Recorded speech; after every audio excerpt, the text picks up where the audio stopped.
আর সাকিবের ব্যাপারটা বলছি, সাকিব তো world one of the finest allrounder, এবং আমরা আশা করব সাকিব ফিট থাকবে এবং ভালো ক্রিকেট খেলবে। লম্বা সময় ধরেই জাতীয় দলের বাইরে আছেন সাকিব আল হাসান।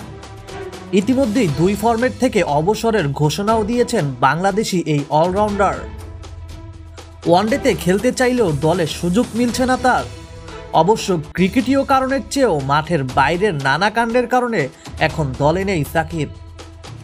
সাকিবের দলে ফেরা নিয়ে মিরপুরের সংবাদ সম্মেলনে বিসিবির নতুন সভাপতি আমিনুল ইসলাম বুলবুল বলেন, সাকিব বাংলাদেশের অন্যতম সেরা অলরাউন্ডার। আমরা আশা করব সাকিব যেন ফিট থাকে এবং ভালো ক্রিকেট খেলে।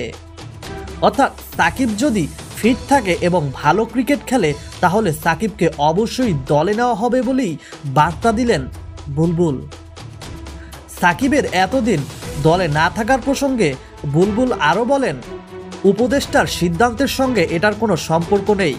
উপদেষ্টা তো নির্বাচক নন।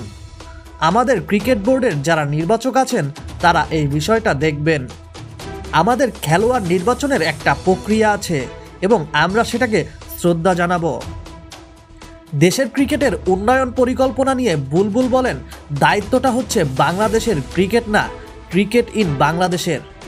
আমাদের দেশে যে ক্রিকেট আছে আমরা চেষ্টা করব সেটাকে আরও এগিয়ে নিতে।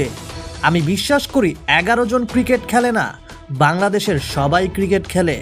আপনারা একটা গুরুত্বপূর্ণ বাংলাদেশ ক্রিকেটের উন্নয়নের জন্য আমি আশা করব আমরা একটা দল হিসাবে কাজ করব। এখন দেখার বিষয় শেষ পর্যন্ত নতুন প্রেসিডেন্ট আসার কারণে সাকিব আল হাসান কি আবারও বাংলাদেশ দলে ঢুকতে পারবে কিনা, আপনাদের কি মনে হয়?